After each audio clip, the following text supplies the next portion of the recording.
বিসমিল্লাহির রহমানির রহিম। আমি মোহাম্মদ আক্তার উদ্দিন, সহকারী শিক্ষক, nursing Majedur Rahman school and college, Sariakandi. তোমরা কেমন আছো? করোনা ভাইরাসের মধ্যে আশা করি তোমরা ভালো আছো। আলহামদুলিল্লাহ আমিও ভালো আছি। তো আজকে তোমাদের দশম শ্রেণীর বিষয় কৃষি শিক্ষা অধ্যায় প্রথম তোমাদের একটু আলোচনা করব। তোমরা মনোযোগী হও, পাঠে মনোযোগী হও এবং খাতা কলম বের করে তোমরা তোমার কথাগুলো মনোযোগ সহকারে শোনো। আমাদের ক্ষুধা লাগলে আমরা অনুভূতি আছে, অনুভূতি শক্তি আছে, কিন্তু উদ্ভিদের তো কোনো অনুভূতি শক্তি নাই। তাদের আকার আকৃতি বুঝে খাদ্য দিতে হবে। তাহলে আমরা কোথায় বলতে পারি, উদ্ভিদ বলতে পারে, যার জন্য তাদের আকার আকৃতি বুঝে খাদ্য দিবে। সে খাদ্যের নাম হলো সার। এই সার, উদ্ভিদের খাদ্য হলো সার। সারকে প্রধানত আমরা তিন ভাগে ভাগ করি, রাসায়নিক সার, জৈব সার, সবুজ সার। তোমরা খাতা কলম বের করে তোমরা লিখে নাও। রাসায়নিক সারটা তোমাদের চিনতে হবে। রাসায়নিক সারের মধ্যে রাসায়নিক সারটা কি? যান্ত্রিক উপায়ে, দেখো এখানে লেখা আছে, যান্ত্রিক উপায়ে যে সার তৈরি করা হয় তাকে বলা হয় রাসায়নিক সার। অর্থাৎ যন্ত্র দিয়ে যে সার তৈরি করা হয় তাকে রাসায়নিক সার। রাসায়নিক সারকে আমরা কয়েকটা পর্বে ভাগ করতে পারি। প্রথম পর্ব ধরো ইউরিয়া। ইউরিয়া সার। ইউরিয়া সার, ইউরিয়া সারটা তোমরা কোনো সময় দেখোনি। দেখেছো কি? এখন গ্রামের অনেক ছেলে পেলেও মোটামুটি দেখছে, কিন্তু তোমরা তো দেখোনি। তোমরা এসে দেখো, প্র্যাকটিক্যালি আমি সেই জন্য দেখাচ্ছি।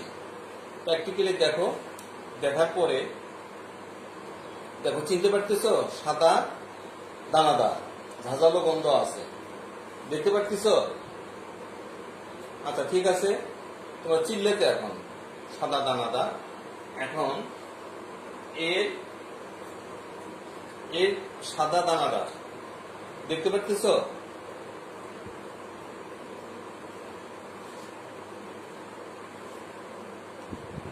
সাদা। আচ্ছা, এখন ইউরিয়া তোমরা চিনলে। ইউরিয়া তোমরা এখন চিনলে। ইউরিয়ার প্রয়োগ হলো কি? ইউরিয়ার প্রয়োগ করার একটা নিয়ম আছে। প্রখর রোদ্রে ইউরিয়া সার প্রয়োগ করা যাবে না, কারণ এটা নাইট্রোজেন, এর মধ্যে নাইট্রোজেন 47% আছে। এই নাইট্রোজেন সার বাষ্প হয়ে উড়ে যায়, যার জন্য তোমরা খেয়াল করবে জমিতে যায়, দেখবে জমিতে পানি আছে কিনা। যদি পানি বেশি থাকে তাহলে ইউরিয়া সার দেওয়া যাবে না। কম পানি, অন্তত হাফ ইঞ্চি পানি থাকলে ভালো হয়। হাফ ইঞ্চি পানি থাকলে আর সাধারণত দিতে হবে কখন? বিকালবেলা। আর প্রখর রোদ্রের সূর্যের তাপে যদি তোমরা দেও তাহলে ওটা বাষ্প হয়ে উড়ে যাবে না, ইউরিয়া সারটা কাজে লাগবে না। যার জন্য তোমরা এই সারটা দিলে। তাহলে তোমরা কি করলে? প্রথমে ইউরিয়া সার চিনলে এবং প্রয়োগ সম্বন্ধে মোটামুটি ধারণা দিলাম। এখন তোমাদের ইউরিয়ার কাজ, ইউরিয়ার কাজটা তোমরা একটু লিখে নাও, দরকার তাড়াতাড়ি লিখে নাও। ইউরিয়ার কাজটা হলো কি? মুখে বলবো না, লিখে নিবে। ইউরিয়ার কাজ হলো গাছের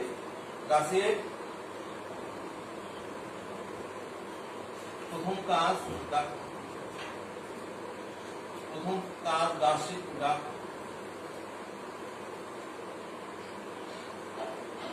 গাছকে ঘন ও সবুজ রাখে, প্রথমে কাজ। 2 নম্বর হলো গাছে কুশি গজাতে সাহায্য করে। মোটামুটি আরো কাজ আছে, 2টা কাজে আমি দিলাম। প্রথম মেইন জিনিসটা হচ্ছে চিনা। গাছকে ঘন সবুজ করলো, গাছের কুশি গজাতে সাহায্য করলো। এখন পরবর্তীতে আরেকটা সার তোমাদের বলি ইউরিয়ার পরে। এখন লেখো টিএসপি। তাহলে এটা হলো ইংরেজি শব্দ, বাংলা হলো triple super phosphate, triple super phosphate, triple super phosphate এই সারটা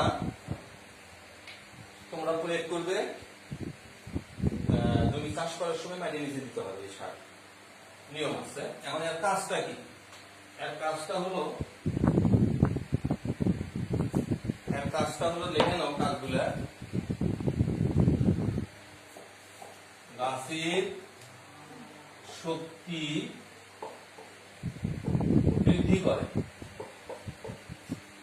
গাছের শক্তি বৃদ্ধি করে 1 নম্বর কাজ।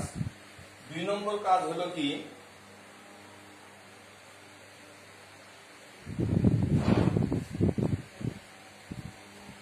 সময় মতো লিখে নাও, সময় মতো ফুল ফোটায় ও পাকাতে সাহায্য করে, পাকাতে সাহায্য করে। তাহলে দুইটাই কাজ, আরো কাজ আছে বলি। গাছটা শক্তিশালী হলো, গাছের শক্তি বৃদ্ধি করলো, সময় মতো ফুল ফোটালো এবং গাছ সময় এবং পাকাতে সাহায্য করলো। তো টিএসপি সার সম্বন্ধে আমরা মোটামুটি একটা আইডিয়া পাইলাম, চিনলাম, প্রয়োগ করলাম এবং তার কাজ সম্বন্ধে আমরা জানলাম। এখন আরেকটা সার দেখাই।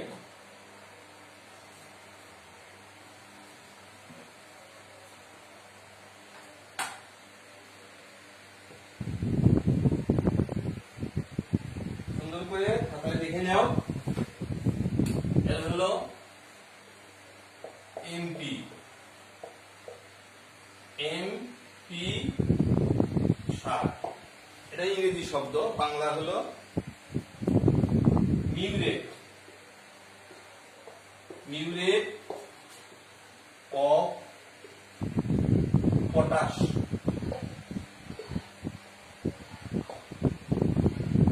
তাহলে এমপি সার ইংরেজি শব্দ, বাংলা হলো মিউরেট অফ পটাশ। এই মিউরেট অফ পটাশ এই সারটা কখন দিবে তোমরা? জমি চাষের সময় মাটির নিচে দিতে হবে। এই পটাশ সার কি তোমাদের দেখাচ্ছি? আচ্ছা দেখাও। প্রথমে চিনে নাও, প্রথমে তোমরা চিনে নাও। চিনতে পারতেছ? চিনতে পারতেছ?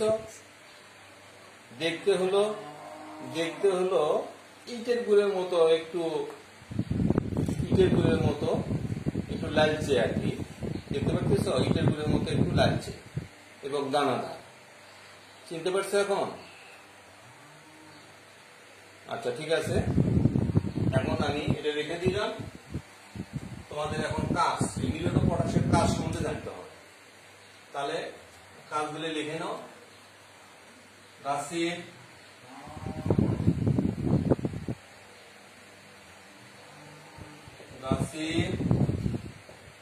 রোগ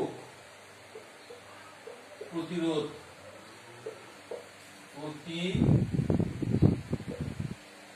গাছের প্রতিরোধ বাড়ায়, গাছের রোগ প্রতিরোধ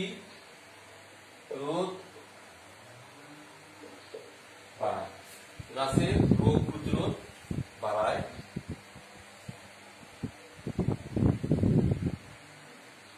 গাছের শিকড়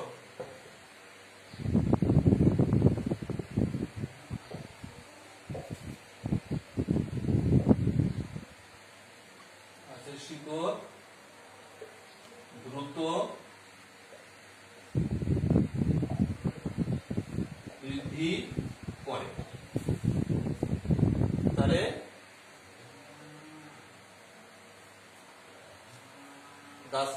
তাহলে তোমরা দেখলে গাছের রোগ প্রতিরোধ ক্ষমতা, গাছের রোগ প্রতিরোধ ক্ষমতা বাড়ায় এবং গাছের শিকড় দ্রুত বৃদ্ধি করে। তাহলে এই কাজ সম্বন্ধে মোটামুটি তোমাদের চেনা হলো, প্রয়োগ হলো এবং কাজ সম্বন্ধে মোটামুটি জানলে। আরেকটা সার দেখাই তোমাদের।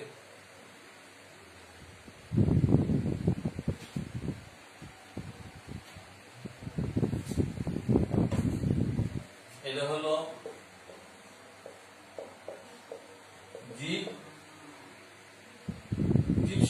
জিপসাম। আচ্ছা, জিপসাম সার তো কোনো সময় দেখোনি, এখন তোমরা একটু দেখো।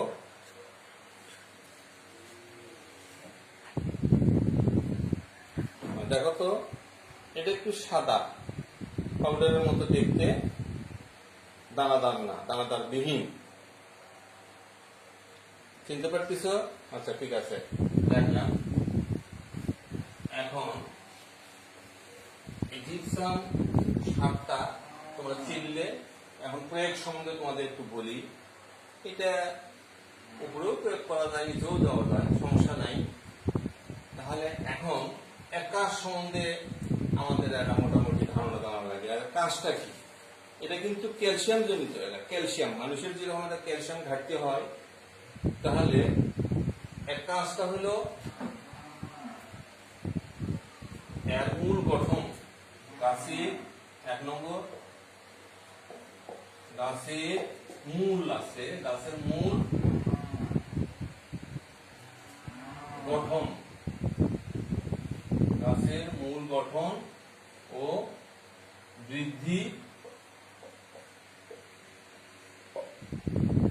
করে, গাছের মূল গঠন ও বৃদ্ধি করে। 2 নম্বরটা হলো কি, ডাল জাতীয় ফসলের গাছের মূল গঠন ও বৃদ্ধি করে। তারপরে ডাল জাতীয় গাছের ফলন বাড়ায়,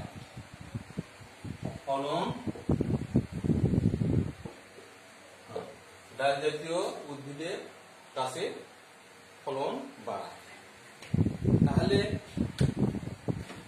তাহলে মোটামুটি আমরা আজকে আলোচনা করলাম রাসায়নিক সার সম্বন্ধে। কি কি সার আলোচনা করলাম? ইউরিয়া, টিএসপি, এনপি এবং জিপসাম। এর প্রয়োগ কাজ সম্বন্ধে মোটামুটি আলোচনা করলাম। তোমরা এগুলো মনোযোগ সহকারে বাসায় বসে বসে দেখবে। আগামী দিনে তোমাদের জৈব সার সম্বন্ধে আলোচনা করব আগামী ক্লাসে। তোমরা জৈব সার প্রস্তুতি করার সময় অনেকগুলো জিনিসপত্র লাগে, সেগুলা আমি রেডি করে তোমাদের সেদিন আগামী ক্লাসে জানাবো।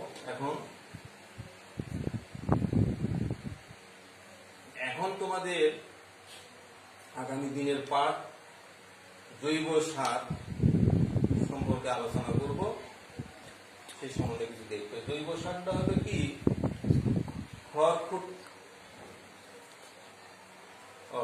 জৈব সার সম্বন্ধে আগামী দিন আলোচনা করবো। এখন তোমরা আজকের মনে পাঠ শেষ করলাম, আগামীতে আবার দেখা হবে। তোমাদের সুস্বাস্থ্য কামনা করে এখানে শেষ করছি।